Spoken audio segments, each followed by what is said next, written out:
I want to talk about worship, and not only about worship, but I want to talk about becoming a worship. यीशु मसीह ने एक बड़ा अच्छा statement कहा, कहने लगा, देख मैं आ गया हूं कि तेरी मर्जी पूरी करूं. Trying to fulfill the will of God is part of our worship. परमेश्वर की मर्जी पूरी करना हमारी आराधना का, मैं कहूंगा, सबसे महत्वपूर्ण हिस्सा है. जो गीत नहीं गा पाते हैं, जो बाजा नहीं बजा पाते हैं, जिनकी आवाज अच्छी नहीं है, क्या वो आराधना नहीं कर सकते हैं? डेफिनेटली कर सकते हैं. जी हां, डेफिनेटली कर सकते हैं. आप परमेश्वर की आराधना है, क्योंकि परमेश्वर सिर्फ शब्दों या गीतों या ध्वनि पर नहीं, बजाने के लिए, गाने के लिए उसके पास तो सैकड़ों चीजें हैं. सूरज, चांद, सितारे, झरने, पर्वत, नदी, नाले, चिड़िया, सब उसकी आराधना करते हैं. पर जब मैं बात कर रहा हूं आज आपसे आराधना की, तो एक वर्शिप सर्विस की या संडे मीटिंग की बात नहीं कर रहा हूं. 1 घंटा का जो ये समय है उसकी बात नहीं कर रहा हूं. मैं बात कर रहा हूं 24 घंटे, 7 दिन. अगर आपकी उम्र 80 साल है या 100 साल है, उन सब क्षणों में हम कैसे अपने परमेश्वर की आराधना करें और कैसे उसको भाएं.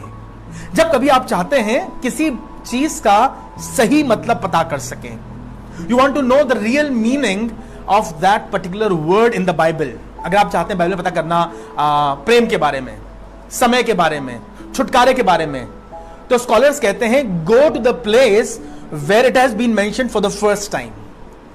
जहां बाइबल में पहली बार उसका जिक्र आया हो. जब हम आराधना की बात कर रहे हैं, वर्शिप की बात कर रहे हैं, तो आइए चले हम उस जगह पर जहां पहली बार आराधना का जिक्र आया है. यूं तो भजन संहिता भरी हुई है, हमें फर्क फर्क सेवकों ने सिखाया है, और बचपन से आप आराधना करते आए हैं. आपको मालूम है, आसमान में फरिश्ते भी प्रभु की आराधना करते हैं. आपको सिखाया गया है संडे स्कूल जाना, दुआ में अपनी आंख बंद करना, गीतों में हाथ उठाना. This is great. But let us see, Bible में कहां पहली बार आराधना शब्द का जिक्र आया है. Where this word worship has been mentioned. पर इससे पहले हम शुरू करें, मैं चाहूंगा जरूर से आप किसी के साथ शेयर करें, ताकि जिस बरकत में मैं और आप जा रहे हैं वो भी शामिल हो सके, वो भी आ सके. और अगर आपका दिल कर रहा है कि आप भी उसके हुजूर आराधना बन जाए, तो कहिए, प्रभु यीशु मसीह, मैं तेरे हुजूर एक आराधना बनकर आया हूं, मुझे ग्रहण कर. प्रभु मुझे ग्रहण कर. On this page of worshipper, let us become a worship. आइए आराधना बने. सो मैं बात कर रहा था वो पहली जगह जहां पर वर्शिप वर्ड आया है. हमारी इंग्लिश बाइबल में this word has been mentioned worship. Hindi में बात हुई है तो शब्द आया है दंडवत. और उत्पत्ति की किताब में, उत्पत्ति किताब is considered as the seed book. The book of Genesis को कहा गया है वो प्रारंभिक पुस्तक जिसमें सब चीजों का प्रारंभ लिखा हुआ है. उत्पत्ति उसके 22वें अध्याय में और उसके 5वें पद में पहली बार यह शब्द आया है दंडवत, या इंग्लिश बाइबल में वर्शिप.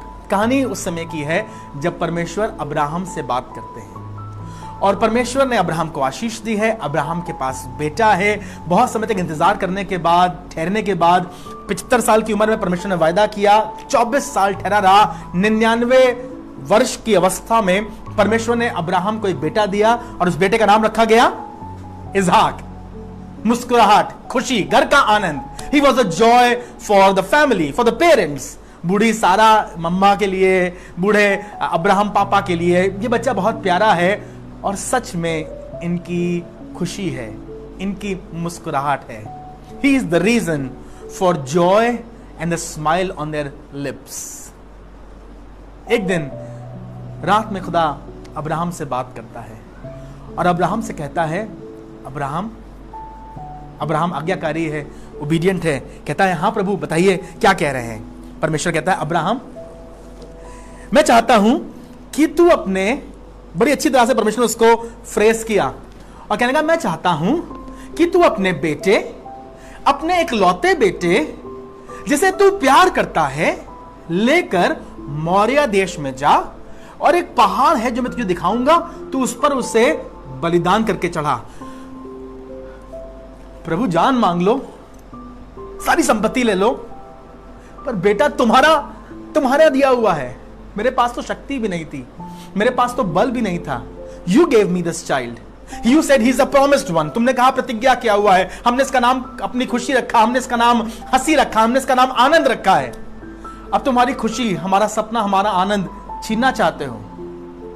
पता नहीं कैसे अब्राहम किस मिट्टी का बना था, अब्राहम कैसा व्यक्ति था, पर तैयार हो गया. He was ready to sacrifice his son. और परमेश्वर ने कुछ ये नहीं कहा उसे ले जाना, घुमा के ले आना, ये नहीं कहा वहां जाकर के तुम ऐसा करना वैसा करना. बिल्कुल क्लीन शब्दों में, साफ शब्दों में, सीधे शब्दों में अपने बेटे को मेरे लिए बलिदान कर दे. अगर आप अब्राहम की कहानी पढ़ें तो अब्राहम बलिदान का मतलब जानता था, क्योंकि जिस दिन से कसदियों के ऊर देश से निकल करके अब्राहम कनान आया, पूरे रास्ते ये बलिदान करता हुआ आया. 4 फर्क फर्क वेदियां बनाई. अब्राहम के जीवन में ऑल्टर का एक बड़ा महत्व था. And he understood what does sacrifice means. Sacrifice मतलब दर्द, सैक्रिफाइस मतलब छिन जाना, सैक्रिफाइस मतलब खून बहना. और इसहाक के साथ आज तक उस पर हाथ नहीं उठाया, आज तक ऊंची आवाज में बोला नहीं हमने, आज तक हमने उसे कभी डांटा नहीं, किस चीज के लिए मना नहीं किया. He does not even know the meaning of word no. और खुदा बाप तुम कह रहे हो उसे कुर्बान कर दें, और खुदा बाप का भी तरीका अलग अजीब है. अगर कहता उसे कुर्बान करते तो शायद in the moment of spur, एक पल में अब्राहम शायद इमोशनल होकर उसे सैक्रिफाइस कर देता. परमेश्वर उसे 3 दिन दिए, कहा अपने घर से निकल, 3 दिन के रास्ते पर जा और वहां जाकर अपने बेटे को कुर्बान कर. पता नहीं कितने भारी कदमों से अगले दिन सुबह सुबह बिना शायद पत्नी को बताए अब्राहम अपने साथ 2 नौकरों को लेकर के और अपने बेटे इसहाक को लेकर निकल गया. 3 दिन का सफर तय किया. जवान बच्चा, शायद 10 साल का बेटा, उसे अपने साथ लेकर के चला गया.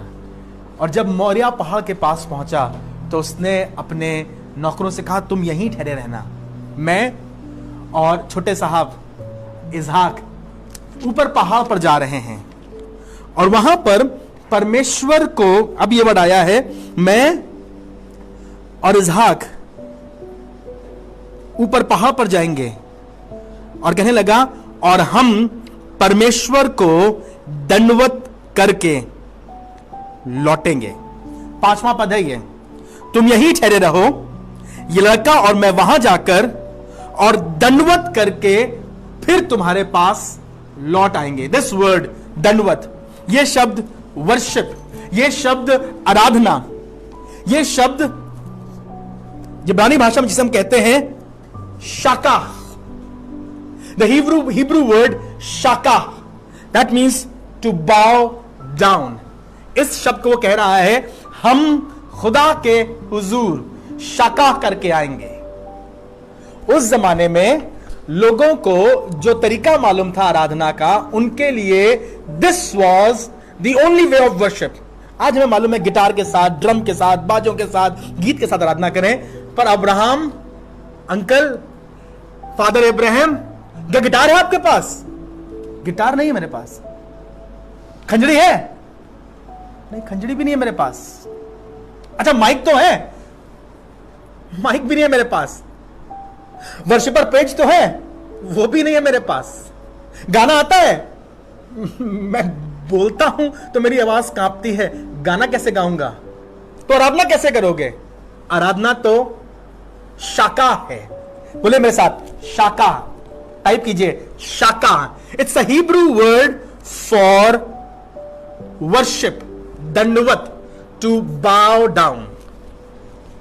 कहने लगे हम खुदा के सामने जाके झुक कर लौट आएंगे. खुदा ने कहा था क्या झुक के लौट आना? नहीं, खुदा ने कहा था कुर्बान करना. अब्राहम तैयार था अपने बेटे को खुदा के सामने झुका देने के लिए. आपको मालूम असल में आराधना क्या है? आराधना का पहला मतलब यह है अपने खुदा के सामने अपने आप को झुका देना. मेरा गीत सुना कितना बढ़िया है. चर्च में कोई मेरे बराबर गा नहीं पाता है. भाई साहब, जो गिटार में बजाता हूं, जो मैं गिटार में लिक्स बजाता हूं ना, कोई आसपास नहीं है. 8 घंटे प्रैक्टिस करता हूं, माफ कीजिएगा. ये आराधना नहीं है. It can be great presentation, it can be great music, it can be a beautiful song, but not worship.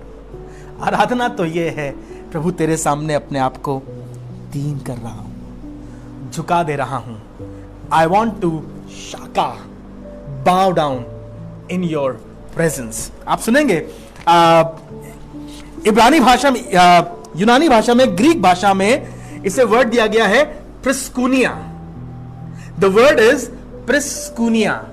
यूनानी भाषा में आराधना या वर्शिप का जो शब्द है वो है प्रिस्कुनिया. प्रिस्कुनिया. जो प्रिस्कुनिया का सही मतलब है वो ये है, प्रिस्कुनिया का जो सही मतलब है वो ये है, एक कुत्ते की तरह अपने मालिक के पैरों को चाटना. नहीं, वो हमें अपने घर में कुत्ता बना के रखना चाहता है, पर बता रहा है जैसे एक मालिक जब कहीं से लौट कर आता है और वो घर में पालतू कुत्ता जैसे वो बहुत प्यार करता है, या कुत्ता अपने मालिक को बहुत प्यार करता है, बहुत वफादार होता है, उससे लिपटना चाहता है, उससे प्यार करना चाहता है. The best possible way he can show his affection and love is by licking the feet of the master. ये प्रिस्कुनिया है.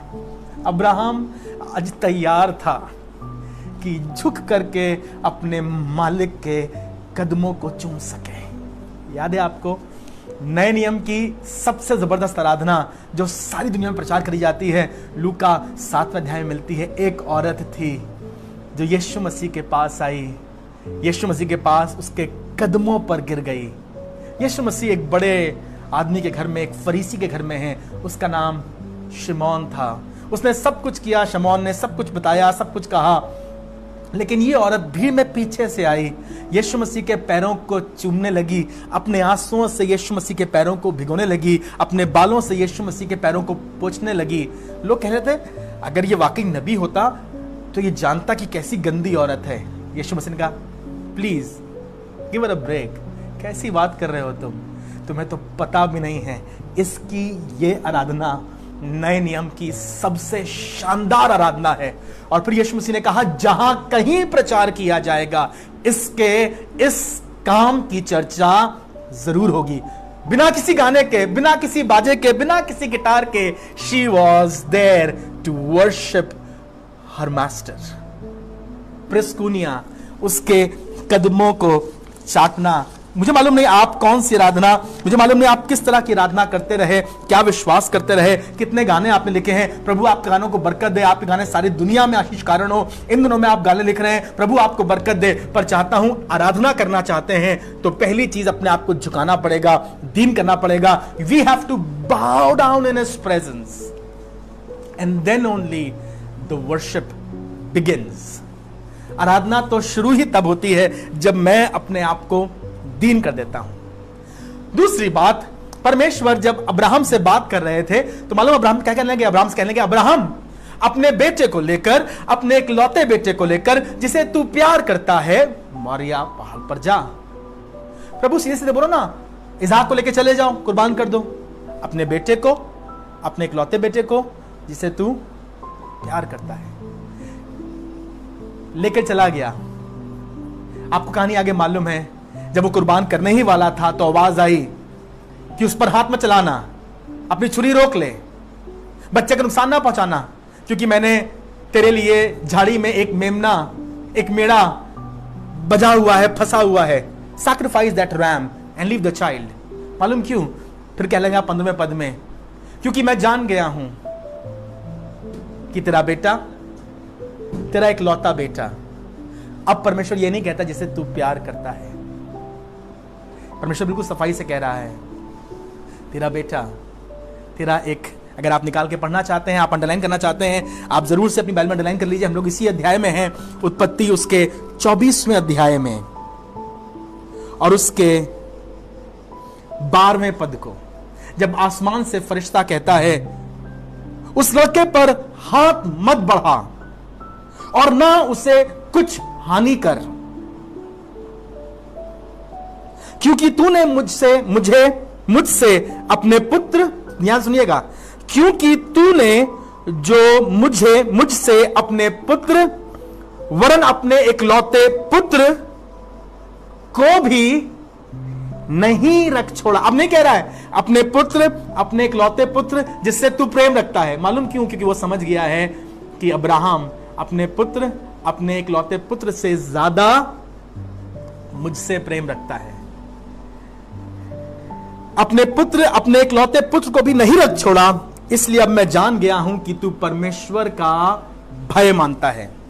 दूसरी बात, बिना प्रेम परमेश्वर से किए आप उसकी आराधना नहीं कर सकते। You have to love God.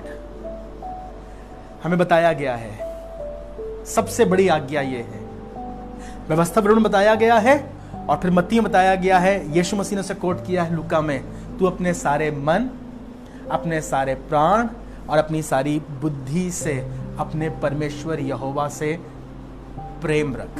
Love your Lord with all your heart. अपने सब कुछ से परमेश्वर से प्रेम रख। लोगों को पुराने जमाने में सिर्फ यही मालूम था आराधना का तरीका, sacrifice is the way of worship. पुराने जमाने में जब चर्चेस नहीं थे, जब मूसा का मंदिर नहीं बना था, जब सुलेमान का मंदिर तैयार नहीं हुआ था, मूसा का तंबू नहीं था, सिर्फ एक ही तरीका मालूम था।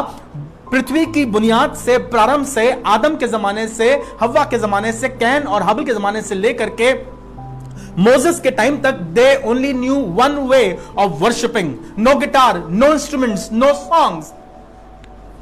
बस एक तरीका था, मालूम क्या? एक वेदी बनाकर उस पर कुर्बानी करना, एक वेदी बनाकर उस पर कुर्बानी करना, उस पर सैक्रिफाइस करना और अपने परमेश्वर की आराधना करना। The only way people knew was ज़िबाह।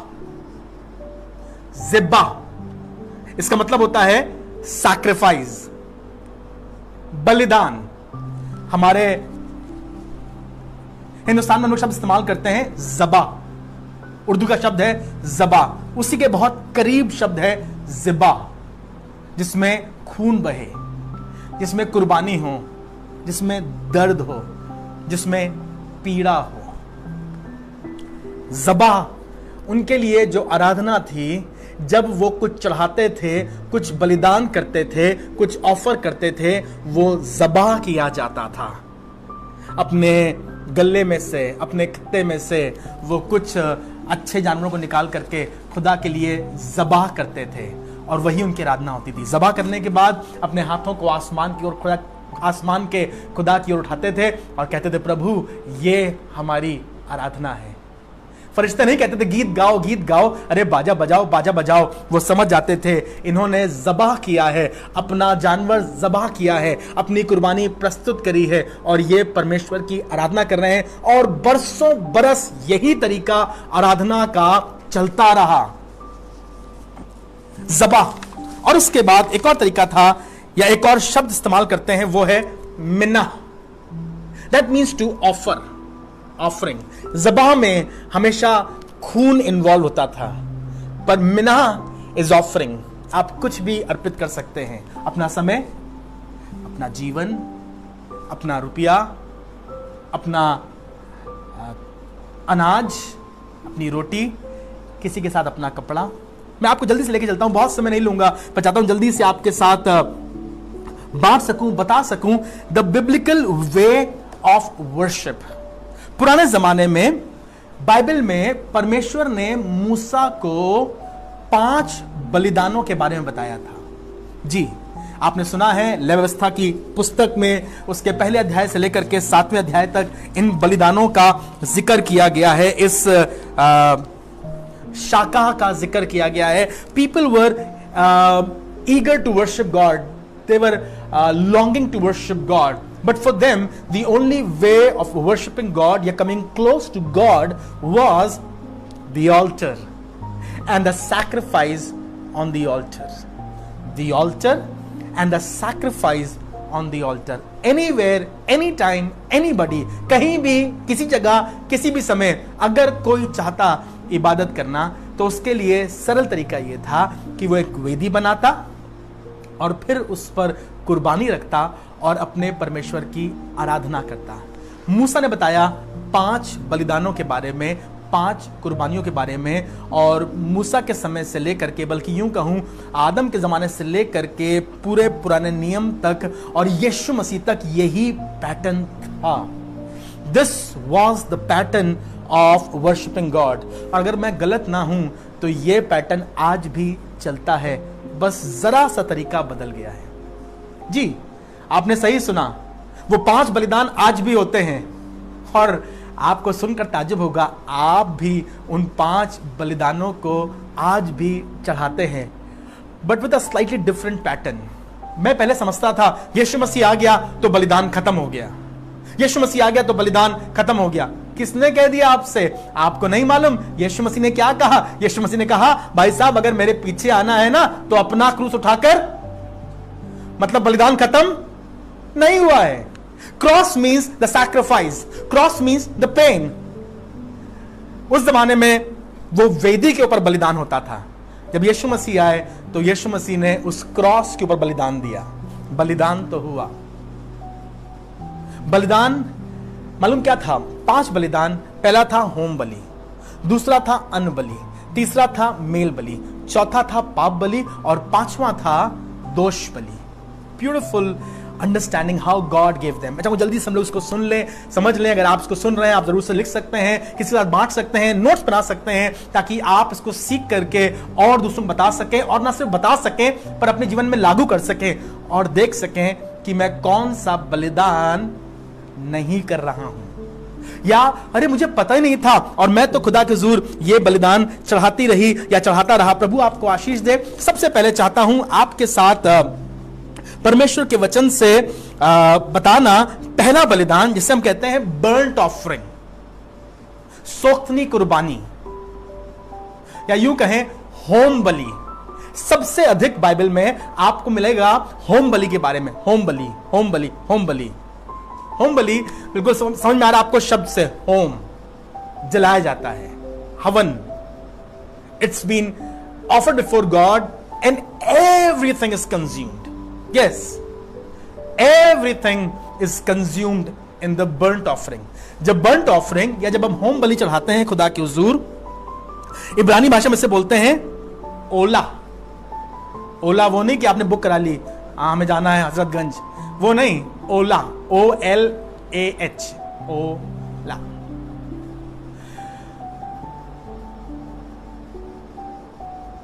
जो कुछ आप खुदा के लिए करते हैं,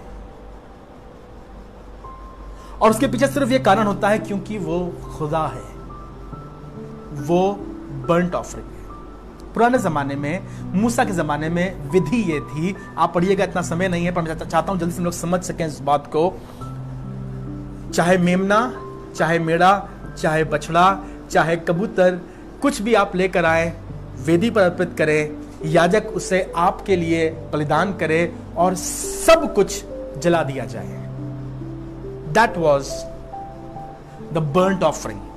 वो होम बलि हुआ करता था। एक बड़ा खास तरीका था होम बलि का या इन सब बलिदानों का। जब कभी कोई कुर्बानी लेकर आएगा तो आदमी, वो इंसान, वो पापी या वो व्यक्ति जो कुर्बानी करना चाहता है लेकर आएगा और वो ला करके याजक को देगा और याजक सैक्रिफाइस करेगा, लेकिन मुझे अपना हाथ उस पर रखना होता है। आई हैव टू ले my hands on the sacrifice. यज्ञ पशु पर मुझे अपने हाथों को रखना होगा। और मालूम क्या होता है? हाथ रख करके, by laying my hands on the sacrifice, I am believing this, ये मैं विश्वास कर रहा हूं कि मैं आज मेरी जगह ये जानवर कुर्बान हो रहा है।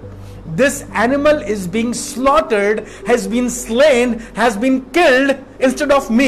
होना तो मुझे चाहिए था उस वेदी पर, होना तो मुझे चाहिए था आज उस जगह पर, उस छुरी की धार पर, आज बहना तो मेरा खून चाहिए था। पर धन्यवाद प्रभु, जैसे आपने इसहाक को बचाया वैसे आपने मुझे बचाने के लिए एक कुर्बानी के लिए एक यज्ञ पशु को या एक कुर्बानी को तैयार कर दिया ताकि वो कुर्बान हो जाए। तो हर बार मैं जब वहां अपनी कुर्बानी लेकर आऊंगा तो अपना हाथ उस पर रखूंगा। आपको मालूम, जब यीशु मसीह को सिपाही पकड़ने आए तो इसी शब्द का इस्तेमाल किया है। ये लिखा है कि उन्होंने आके यीशु मसीह को पकड़ लिया, लिखा है उन्होंने यीशु मसीह पर हाथ डाले। They laid their hands on Jesus. You know why? Because he came as an ultimate sacrifice.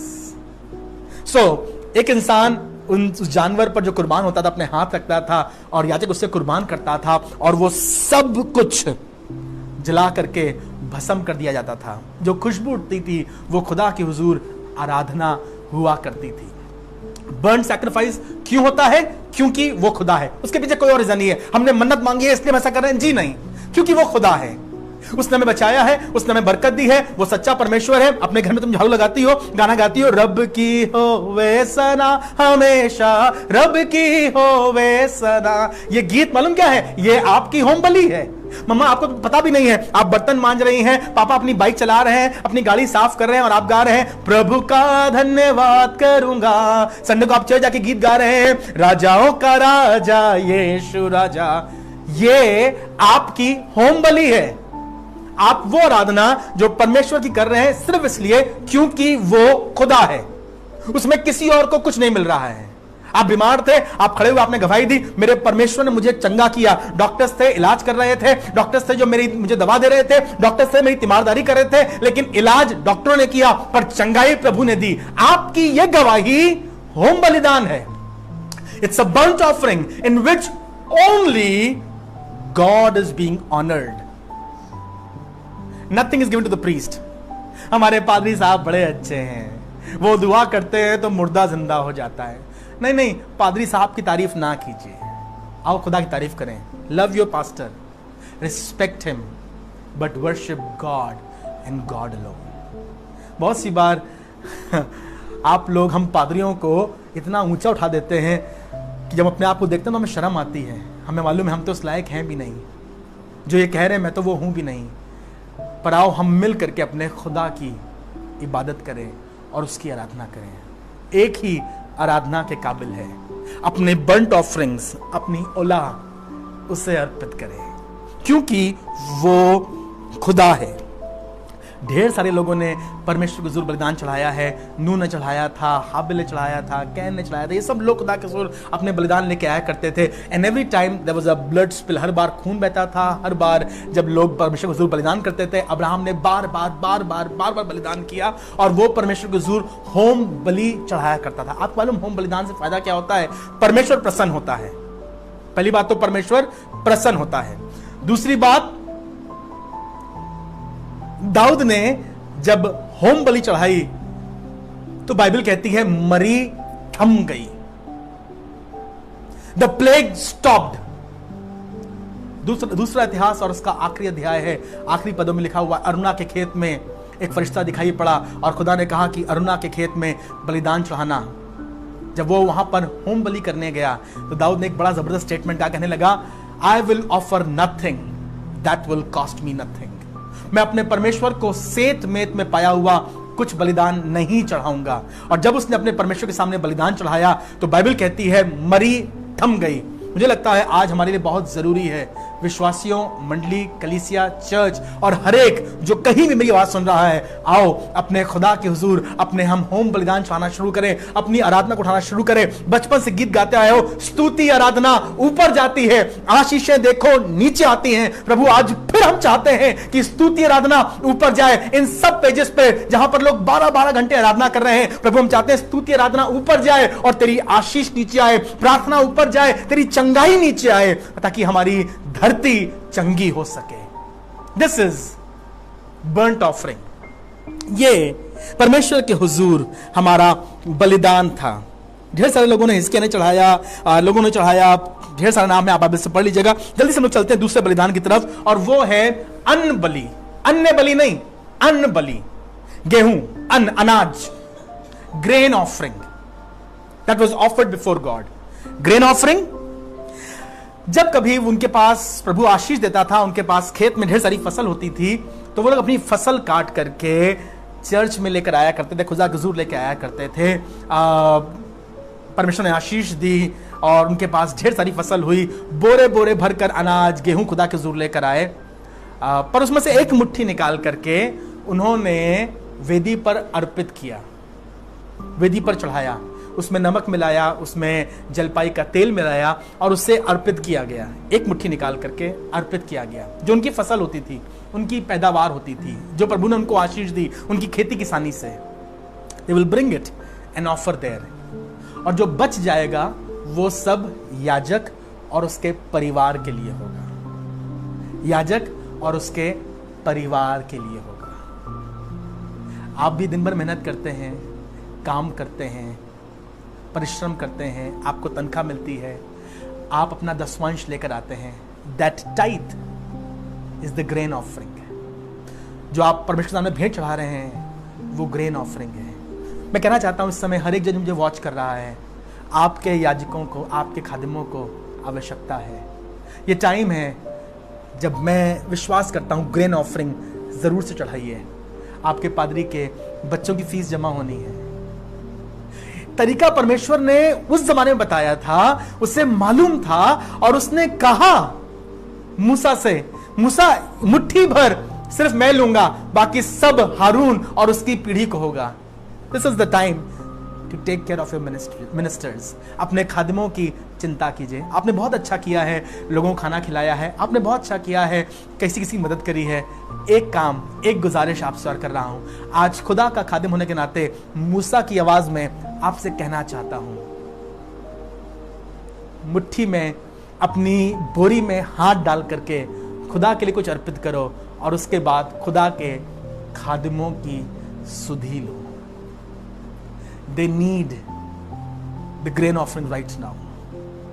Bible में तो यूं तक बताया गया है, पत्रियों में आखिरी में लिखा हुआ है, जो सेवकों से बर्ताव किया जाना चाहिए उस योग्य बर्ताव उनसे करो। I want to encourage you right now. Go ahead and sow your seed.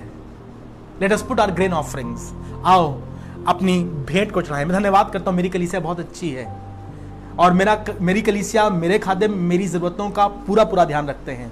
पर ऐसे बहुत से खादिम हैं जो इस समय स्ट्रगल कर रहे हैं। अगर कोई एक जन भी मेरी बात सुन करके अपनी ग्रेन ऑफरिंग्स देने को तैयार हो जाएगा तो शायद कोई बरकत पाएगा और खुदा की खिदमत होगी। God will be pleased. Grain offering में खास बात यह होती थी कि उसमें नमक मिलाना होता था, स्वाद मिलाना होता था और ध्यान रखना होता था कि उसमें ईस्ट या खमीर ना मिला हो, अहंकार ना मिला हो। हमारा दिया खाते हैं, हमारे पैसे पल रहे हैं, खुदा की हुजूर वो आराधना नहीं होगी, तुम्हारा पैसा वेस्ट हो जाएगा। Don't mix the yeast, don't mix the lie into it. Ananias और सफीरा परमेश्वर के हुजूर अपनी ग्रेन ऑफरिंग्स लेकर आए, अपना घर बेच करके अपना पैसा लेकर आए, प्रेरितों के पांव पे रखा और उसके बाद मर गए। मालूम क्यों? क्योंकि उनकी ग्रेन ऑफरिंग में झूठ मिला हुआ था। मैं चाहता हूं आज प्रभु आपको बरकत दे, आपके घर पर, आपके खेत पर, आपकी नौकरी पर, आपके बिजनेस पर उसकी बरकत हो, ताकि तुम गट्ठर के गट्ठर भर के खुदा के हुजूर लेके आ सको, खुदा के हुजूर वो आराधना हो और खुदा के खादिमों की इस मुसीबत के समय में जरूरत पूरी हो सके। You are a businessman, God has blessed you. You have plenty in your house, God has blessed you. तुम्हारे पास खेती है, तुम्हारे पास नौकरी है, तुम्हारे पास मकान है, तुम्हारे पास दुकान है। जरूर से खुदा के खादिमों की जरूरत को पूरा करो, खुदा तुम्हें बरकत दे। जल्दी से तीसरी इंपॉर्टेंट ऑफरिंग, इसे कहते हैं पीस ऑफरिंग, फेलोशिप ऑफरिंग, या उर्दू में हम लोग कहते हैं इसे शेलेम। शेलेम, SHELEM, शेलेम। इसका नाम ही है पीस ऑफरिंग। पीस ऑफरिंग मतलब परमेश्वर के साथ मेल। झगड़ा नहीं था, पर मैंने परमेश्वर से कोई वाचा बांधी। मैंने खुदा से कहा, खुदा बाप, अगर मेरा बच्चा पास हो जाएगा ना तो मैं चर्च में कर्टन्स दूंगी। बच्चा पास हो गया, इतना लद्दड़ बच्चा कि ड्राइंग तक में फेल होता था। मैथ्स में उसके 62 नंबर आ गए। मम्मी फुली नहीं समा रही, अरे वाह। और आपने कहा था मैं पर्दा दूंगी चर्च में। So now it's your time to offer your peace offering. अपना मेल बलि चढ़ाने का समय है। जब आप मन्नत माने, बल में लिखा ना, उसे पूरी करने में देरी ना करना। मालूम क्यों? क्योंकि वो आपके लिए एक मेल बलि बन जाता है। और मेल बलि की बात अच्छी ये थी, आप जो चाहें वो लेकर आ सकते हैं। यहां तक कि अगर थोड़ा बहुत डिफेक्ट भी हो तो वो भी आप परमेश्वर को जरूर चढ़ा सकते हैं। पीस ऑफरिंग बताया गया था ये कवनेंट के लिए है, वाचा के लिए है, परमेश्वर से मेल मिलाप के लिए है। और आप चाहे तो पशु लेकर आए, चाहे तो बछड़ा लेकर आए, चाहे तो मेमना लेकर आए, चाहे तो कबूतर लेकर आए, चाहे तो गेहूं लेकर आए, चाहे तो बाजरा लेकर आए, जो चाहे लेकर आए, परमेश्वर उसे ग्रहण करने को तैयार था। याद है आपको, बाइबल में हन्ना ने कहा था, यदि तू मुझे आशीष देगा तो वो बेटा मैं तुझे दे दूंगी। और जब बेटा 10 बरस का हुआ तो हन्ना परमेश्वर के हुजूर अपना मेल बलि लेकर आई। और क्या लेकर आई मेल बलि में? वही बच्चा जो खुदा ने उसे दिया था। ये उसकी आराधना थी। मिना, दर्द है, पीड़ा है, पर भेंट, आराधना, वर्शिप बिना पीड़ा के हो ही नहीं सकती। I will offer nothing that will cost me nothing. आपका दिल कर रहा होगा, या खुदा आपको समय याद दिला रहा है कुछ चीजें जो आपने खुदा से वायदा करी थी। याद कीजिए। फिर तो लॉकडाउन हो गया, हम क्या करते, हम कर नहीं पा रहे थे। अरे भाई साहब, खुदा के पास तो हिसाब लिखा हुआ है ना। God has blessed you. मेरे मांगने से ज्यादा और मेरे सोचने से अच्छा उसने किया है। मेरी हर एक दुआ को उसने सुना है। बड़ा सरल है चर्च में अपने हाथों उठाकर हालेलुया हालेलुया और वापस आ गए। किसी को नहीं मालूम। और ऑनलाइन वर्शिप में तो और आसान है, हम गाएं या ना गाएं कोई मतलब नहीं है। Very good, beautiful worship, God bless you. आपने खुदा से कुछ मन्नत मांगी है, आपके लिए समय है खुदा के लिए अपने बलिदान चढ़ाने का। आओ उससे मेल बलि चढ़ाएं। जो आपने उससे वायदा किया है, जो आपने उससे वाचा बांधी है, उससे पूरा करें। हम बहुत जल्दी से खत्म करेंगे, मुझे लगता है शायद 10 मिनट में हम लोग इसे we will wrap it up. बड़ा चाहता हूं कि आप जरूर से ध्यान दें, सुने, गौर करें। आपके परमेश्वर ने आपसे क्या वायदा किया है, या आपने अपने परमेश्वर से क्या मन्नत मानी है। दाऊद ने कहा, हम यरूशलेम में खड़े हैं, यरूशलेम के फाटकों के बीच में खड़े हैं, और प्रभु जो मन्नतें हमने तुझसे मांगी हैं हम उसे पूरा करेंगे। It's a free will offering. खुदा ने नहीं मांगा, पर जो आपने कहा वो आपको देना है। So don't miss. याद कीजिए, पन्ने पलटिए, आपकी बाइबल में अभी भी लिखा रखा हुआ है, आपने खुदा से मन्नत मानी थी। पत्नी को याद है? पर आओ अपनी आराधना को आज परमेश्वर के हुजूर, भाई साहब सिर्फ गीत गाकर, 2 गाने गाकर और 50 रुपए ऑफरिंग बॉक्स में डालकर आपको लगता है आपने अपना काम पूरा कर लिया। नहीं, worship is much bigger than that. आज मैं आपसे बात कर रहा हूं आराधना के विषय में, वर्शिप के विषय में। वो आराधना नहीं जो मैंने और आपने सोच ली आराधना हो गई, पर वो आराधना जो खुदा चाहता था। ये पुराने नियम की आराधना नहीं है, ये परमेश्वर के वचन की आराधना है, जो आज भी उतना ही पुरमायने है जितना मूसा के जमाने में थी, उतना ही यीशु मसीह के जमाने में है। And even now God is waiting for your burnt offerings. God is waiting for your grain offerings. God is longing for your peace offerings. क्या मुझसे मेल मिलाप कर ले। चौथा, पाप बलि, sin offering, या यूं कहते हैं उसको चटाह। ये चौथा बलिदान है जब कोई व्यक्ति विशेष या कोई समाज पाप करता था। जब कोई व्यक्ति विशेष या कोई पूरा समाज पाप करता था, पूरा इजराइल देश या यहूदा प्रदेश या एक नगर पाप करता था, तो उन्हें अपने पापों की क्षमा के लिए परमेश्वर के हुजूर कुर्बानी करनी होती थी, ताकि पाप बलि के द्वारा हमारे पाप क्षमा किए जाएं। And again it was important that people would lay their hands. लोग अपने हाथों को लेकर के यज्ञ पशु पर या उस कुर्बानी के सर पर रखते थे, और यह विचारधारा थी कि हमारे पाप अब उसमें चले गए हैं और हम पाप से बरी हैं। यीशु मसीह मेरे और आपके लिए इन पांचों, क्यों कहा गया यीशु मसीह को ही इज द अल्टीमेट सैक्रिफाइस? वो संपूर्ण बलिदान था, क्योंकि उसने पाप बलि बनकर दोष बलि बनकर, अन्न बलि बनकर, पहला पेड़ा पवित्र ठहरा, गुंदा हुआ आटा, होम बलि बनकर, और इन 5 बलिदानों को हमारे लिए पूर्ण किया है। जब ये पाप बलि होती थी तो ये पाप बलि थी उन गलतियों के लिए जो हम खुदा के खिलाफ करते हैं, पाप हमसे जो हो गया। When I sin, 10 आज्ञाएं थी। 10 आज्ञाओं में पहली 4 चीजें जो थी, मैं तेरा परमेश्वर यहोवा हूं, तू मुझे छोड़ किसी और की उपासना ना करना। दूसरी आज्ञा ये कि तू अपने लिए कोई मूर्ति खुद ना बनाना, ना आकाश के पक्षी की, ना जलचर की, ना रेंगने वाले जंतु की, ना किसी इंसान की, ना किसी फरिश्ते की। तीसरी आज्ञा ये अपने परमेश्वर यहोवा का नाम व्यर्थ ना लेना। चौथी आज्ञा ये कि विश्राम दिन को पवित्र मानना। ये 4 आज्ञाएं थी और ये सीधे परमेश्वर से संबंध रखती थी। 5वीं आज्ञा माता पिता का आदर करना, for your family. And then rest 5 were communal things, सामाजिक थी, जो अंबेडकर जी ने भी कहा है गलत है, वही नियम थे। चोरी ना करना, हत्या ना करना, व्यभिचार ना करना, झूठ ना बोलना, लालच ना करना। ये 5 चीजें जो सामाजिक थी। सो प्रारंभिक जो 4 चीजें थी वो उस श्रेणी में आती थी जो सिर्फ पाप थी, पर बाकी वो सब चीजें जो हम लोग 10 आज्ञा देखते हैं, उन वो 10 आज्ञा अगर आप नहीं मानते हैं तो वो पाप भी होती हैं और दोष भी होती हैं। दे आर क्राइम, वो गुनाह भी है और पाप भी है। सो हम लोग समझें जल्दी से, ये थी पाप के लिए जो हम पाप करते हैं। जो गुनाह, कहने लगा लड़का लौटा जब अपना मुस्लिम बेटा, कहने लगा मैंने स्वर्ग की दृष्टि में और तेरी दृष्टि में पाप किया है। पाप, sin. For those sins, the sacrifice that was used was called chata, sin offering.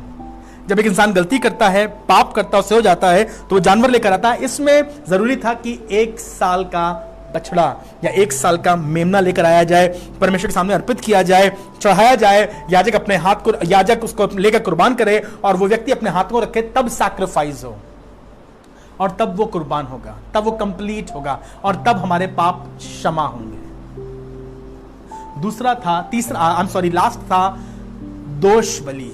अब नाम उसका लिखा है दोष बलि या गिल्ट ऑफरिंग। सो जो आप पाप करते हैं, यदि उस पाप में जो परमेश्वर के खिलाफ है और साथ अपने भाई के खिलाफ, अपने दोस्त के खिलाफ, अपने बाप के खिलाफ, अपनी मां के खिलाफ या समाज के खिलाफ भी गलती करी, तुमने चोरी करी, तुमने हत्या करी, तुमने व्यभिचार हो गया तुमसे, तुमने कुछ लालच कर लिया, तुमने कुछ छीन लिया या तुमने झूठ बोला, तो उसमें ना सिर्फ आप परमेश्वर से माफी मांगेंगे, पर परमेश्वर से माफी मांगने के बाद आपको उसका प्रायश्चित करना पड़ेगा। 2 शब्द हैं, क्षमा और प्रायश्चित। Forgiveness and repentance. Yes, God is ready to forgive you. प्रभु तैयार है आपको क्षमा करने के लिए, पर प्रायश्चित आपको करना पड़ेगा। सो क्या होता था दोष बलि में, गिल्ट ऑफरिंग में, इसे कहते हैं हम अशाम, ASHAM,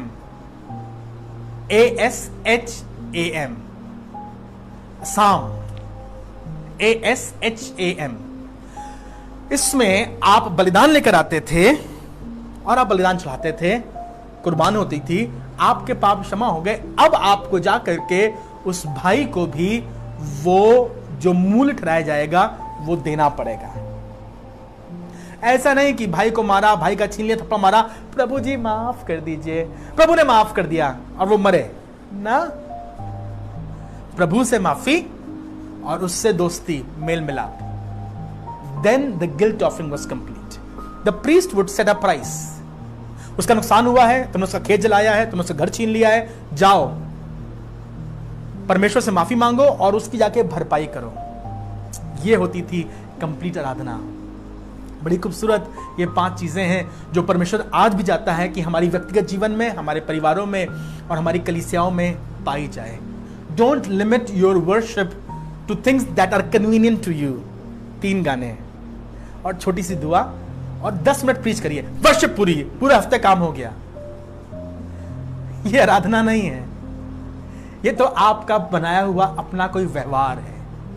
आराधना तो मेरा जीवन है जो मैं खुद बन जाता हूं। प्रभु यीशु मसीह पृथ्वी पर आए, कोई गाना यीशु मसीह ने नहीं गाया, एक गाना नहीं गाया उसने। मछली पकड़नी आती थी उसको, बढ़ई का बेटा था, बाजा शायद बजाता बनाता होगा पर उसने बजाया नहीं। He knew a lot of skills, but nowhere you find him playing any instrument or singing a song. But he was the ultimate worship that was ever offered on the planet Earth. तुम भी खुदा के लिए एक ऐसी आराधना बन जाओ जो उससे भाग सके। भजन 118 और उसका आखिरी पद है, 26वां पद है, यूं लिखा हुआ है, यज्ञ पशु को वेदी के सींगों से रस्सियों से बांध दो। यज्ञ पशु को वेदी के सींगों से रस्सियों से बांध दो। यज्ञ पशु मालूम कौन? 1 साल का बछड़ा, मेमना। यीशु मसीह उनकी बात नहीं कर रहा था, वो कह रहा था आज इस जानवर को मैं परमेश्वर तेरी वेदी से इस तरह से बांध दूं कि जब मैं खुद भागना चाहूं तो भाग ना पाऊं। जब कभी जानवर को कुर्बान करते थे ना, तो वो जानवर को लेके आते थे, उसका आगे से हाथ बांधते थे और पीछे से भी उसके पैर बांध देते थे ताकि जानवर भागे ना। लेकिन फिर भी जानवर तो जानवर होता है, कोशिश करता है भागने की, कूदने की, किसी तरह से उछल जाने की, तो उसे वेदी के सींगों से भी बांध दिया करते थे। मैंने एक बार कहानी सुनी थी, एक बार एक आदमी जंगल में जा रहा था और वो जंगल से जा रहा था तो उसने पीछे मुड़ के देखा, उसे पत्तों की आवाज आई, सूखे पत्तों की। ये समझ गया कोई ना कोई जानवर मेरे पीछे है, तेजी से चलने लगा। पत्तों की आवाज थोड़ी और तेजी से आने लगी, करीब आने लगी। इसने मुड़ के देखा तो एक बहुत बड़ा सा भालू इसके पीछे पीछे आ रहा था। ये अपनी जान बचा के तेजी से भागने लगा। भालू इसके पीछे पीछे भाग रहा है, ये तेजी से भाग रहा है, विश्वासी आदमी तेजी से भाग रहा है। भालू उसके बिल्कुल करीब करीब आ गया। उसने कहा प्रभु मेरी मदद कर, मुझे बचा ले, प्रभु मुझे बचा ले। मुड़ के देखा इसने, भालू अभी भी इसके करीब और आता जा रहा है। इसके मुंह से एकदम से कहा प्रभु मैं चाहता हूं ये भालू विश्वासी हो जाए, मुझे बचा ले, ये भालू विश्वासी हो जाए, मुझे बचा ले। इसने मुड़ के देखा, भालू वाकई विश्वासी हो गया, शांत ऐसे बैठ गया। यह आदमी बड़ा खुश लौट के गया, सुना भालू कुछ बता रहा था। भालू कह रहा था गॉड ब्लेस दिस फूड, आमीन। विश्वासी हो गया। आगे कहानी आप जानते हैं। बता सिर्फ ये रहा हूं, जानवर है, उसे कोई मतलब नहीं हालेलुया आज मैं कुर्बान होने जा रहा हूं। वो तो कोशिश करेगा भागने की। यह जानवर भी जानवर ही है और अक्सर अपने आप को उस वेदी से उठा कर ले जाता है। इसलिए आओ आज यज्ञ पशु को, आज शैलेंद्र दास अपने आप को वेदी से इस तरह से बांध दे, जब वो भागना चाहे तब उठ करके उस वेदी से भाग ना सके।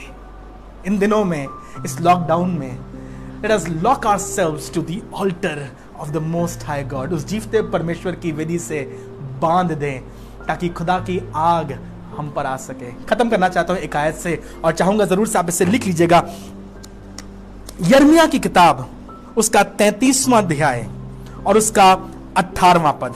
यिर्मयाह की किताब उसका 33वां अध्याय और उसका 18वां पद।